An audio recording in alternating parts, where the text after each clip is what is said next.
How about 8.5 months? How about 9 months?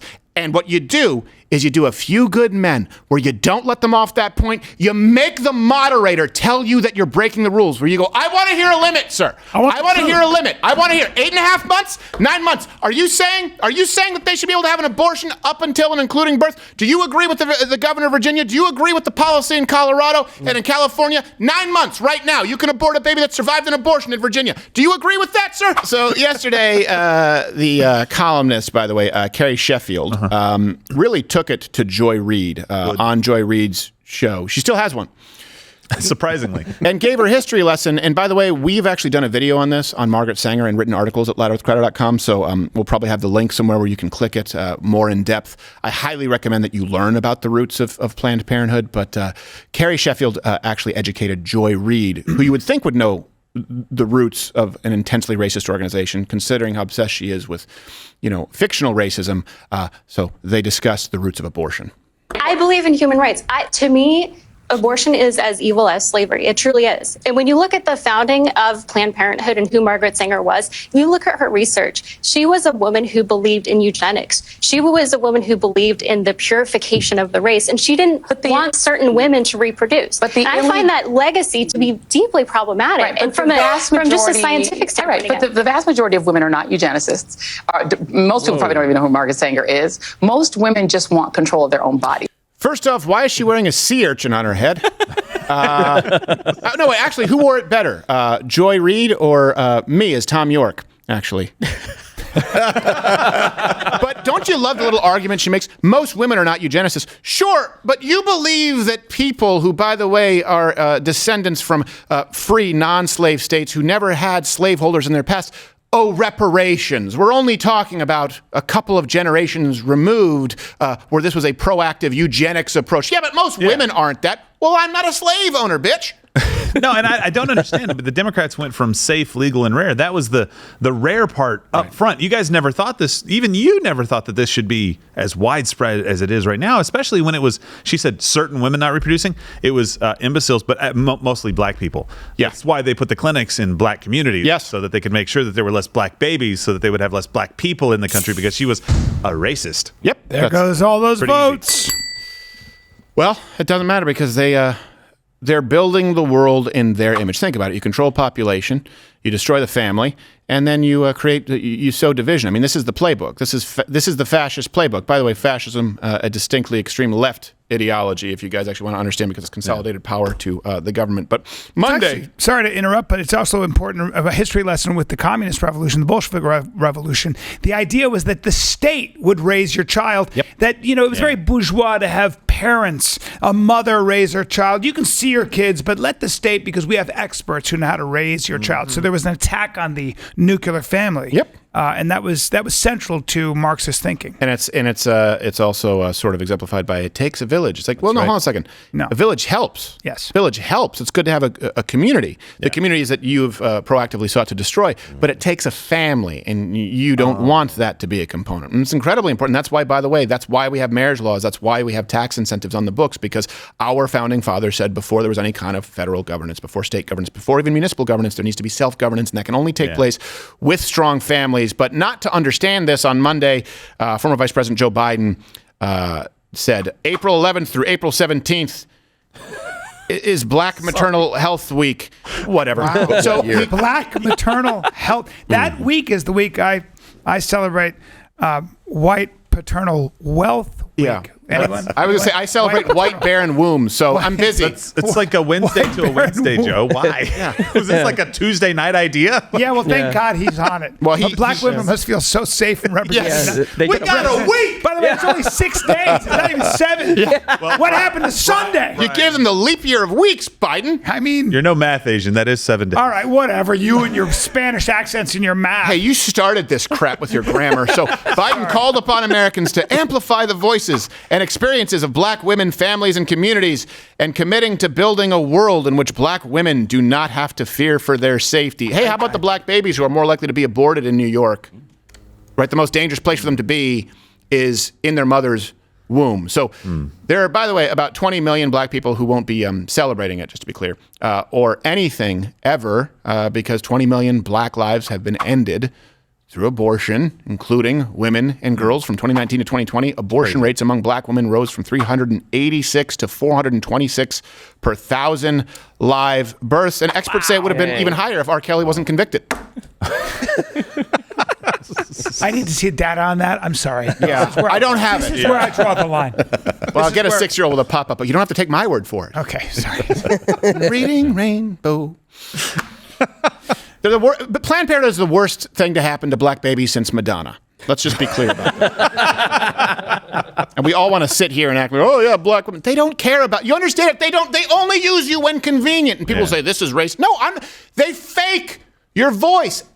And I mean, they fake black voice. They think you'll actually buy it. By maternal health, they mean killing your babies. It's genocide. It was set up as a genocidal organization, to be clear, and it was done through subversive methods. And by the way, this also brings us into something that a lot of you may have a tough time navigating. I don't want to spend too much time on this, but you've probably heard about the abortion pill, right, being outlawed, and then is it outlawed or is it not? So last night there was a federal appeals court. They ruled that this abortion pill, mifepristone, could remain available. I believe it was a court that sort of blocked the block from Texas, to be clear. It just can't be sent in the mail. The decision overruled a Northern District of Texas judge who last week said that the Food and Drug Administration's approval of mifepristone in 2000 was not valid in essence. He was saying that the drug should be pulled from the market. So it was about a safety issue, which we know the left doesn't care about as it relates to drugs. See the mRNA injection. But just to be clear, the abortion pill that we're talking about here is not the same as Plan B. I just want to be clear because that's what the left tries to say, where it's like the morning after pill. And then they try and extrapolate from that. They go, they want to ban all contraception. They want to make it so you can't get a 25-cent rubber at a truck stop. No, there actually are safety issues. And again, the law of contrast, the way that it went through the process with the FDA. Oh, here's a perfect example. In your lifetime, okay, have you witnessed, and I would like for you to comment below, an FDA process that resembled the mRNA injection, right? Or was that abnormal? Okay, this is another example of an anomaly if you do your research on it, and we'll probably do more of a deep dive next week. But just don't be confused and let them conflate the two. They're not the same thing, whether you agree with either or not. Yeah, absolutely. I can't remember what state it was. Maybe the researchers can get it for us. It was one of the West Coast states bought a bunch of it, right, to make sure that it was going to be available for their citizens and people could come and get it from them. I'm like, oh, that's what you should be spending your money on. By the way, no matter what state it was, Washington, Oregon, or California, they have better things to do with the money. Trust me, we've seen what those states look like and what those policies lead to. So, but they're making sure that kind of stat that we showed from New York, like that's heartbreaking, right? Oh, they're talking about it on CNN right now. Let's see if they conflate the two. Right now on CNN, nothing up our sleeves. That's 23 years. And we should also note that that's as a result of the FDA approval. The Federal Drug Administration, that is the entity that really examines whether or not something should be brought to market. In making that assessment, they found, the FDA did, that it was perfectly fine and proper. Wrong. Now we have a district court judge, the lower court judge, but here's the said thing. Not so. Explain, as we just did, explain why some people may not agree with you, and then address the argument. Instead, they just go, the FDA said it's fine. Sure, we've already heard that. There are some people saying the process wasn't as valid as other FDA processes. They don't even address it. They're going with talking point number one. Of course they are. And by the way, you want to just kind of appeal to the authority of the FDA, right? That argument. We'll pull some examples of some of the things that the FDA has approved that maybe they would want that one back. Right. And by the way, I also understand the problem is some drugs that would help you are not approved by the FDA. They're sitting on the shelf because they might cause tummy discomfort. I think that you should be able to use experimental medication if you understand the risks and you make that decision for yourself. I don't think that there should be some bureaucratic organization that, beyond the basic realms of safety, should prevent you from access to some healthcare out there. This is not that when we're talking about, especially something that in some instances is taxpayer funded. So you can't have it both ways. When you have the left for years, remember it was all the patchouli wearing granola hippies saying, oh man, big pharma. I wish that I loved anything as much as the Democrat Party loves big pharma these days. Anything. Seems they have changed their ways. Just so I could feel alive.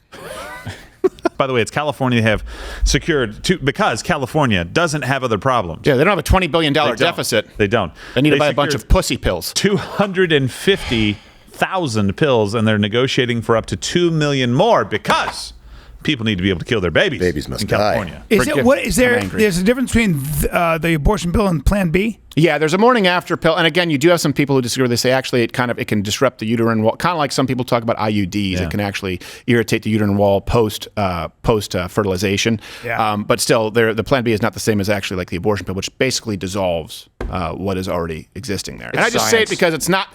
No one, and I understand that there are arguments to be made on that topic. That's not what I'm doing right now. What I'm telling you is that is not even on the table. What we are talking about is the abortion pill, which can be taken a significantly later amount of time that no one disagrees. Right. On the right or left is in fact an abortion. With abortion, people will say, oh, and Brian and I were talking about this before. I don't want to spend too much time on it. But people will say, oh, it's a losing issue of Republicans. And I do look, politically, okay, there's some truth to that where the left can gain some ground because they can paint the right as extremists. But if I am Ron DeSantis or I am Donald Trump running for president, or if I'm advising them, when they say, well, the Republican Party wants to take away women's rights and they're extreme, here's what you do. You turn right to them and say, well, look, I understand that it's been tossed back to the states, and states have the right to make their own laws, regardless of where I line up on abortion on a federal level. But I certainly do think that something like a heartbeat or whatever their belief is, I can't speak for them.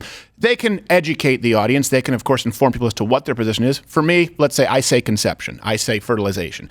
They can use whatever term. Heartbeat. That's when I believe after that, or certainly when the baby would be viable, certainly not third trimester. Let me ask you, since you say I'm an extremist, and I've already made exceptions for rape and incest because both candidates have, where would you put a limit on abortion, right? That's my position. I believe yours is more extreme than mine, Mr. Biden or Kamala Harris, whoever it is, probably former Vice President Biden. And then get into specifics. Would you limit it at the second trimester? They're not going to give you an answer. I guarantee you this. Exactly. I would bet my life on it. Would you limit it at the third? Would you limit it after it has a central nervous system and can feel pain? How about eyes, fingers, toes? How about its own separate functioning organs at that point? Hey, hold on a second. How about 8.5 months? How about 9 months? And what you do is you do a few good men where you don't let them off that point. You make the moderator tell you that you're breaking the rules, where you go, I want to hear a limit, sir. I want to hear a limit. I want to hear 8.5 months, 9 months. Are you saying that they should be able to have an abortion up until and including birth? Do you agree with the governor of Virginia? Do you agree with the policy in Colorado and in California? 9 months right now. You can abort a baby that survived an abortion in Virginia. Do you agree with that, sir? And then when they say enough, you say, I'm going to take that as a yes. And you write down on your notepad like you just messed him up. Red. That's good. You wear the championship belt like you won it anyway. And everyone goes, holy shit, that's pretty extreme. People are getting abortions up until 9 months. Yeah. Yes, they are. They say, oh, it's a very small percentage of it. Still many, many thousands per year. Yep. No one doubts that that's murder. I didn't know that until you just said that. Clip that and send that to every Republican candidate for president. Yes. Watch Louder with Crowder live, Monday through Thursday, 10 a.m. Eastern.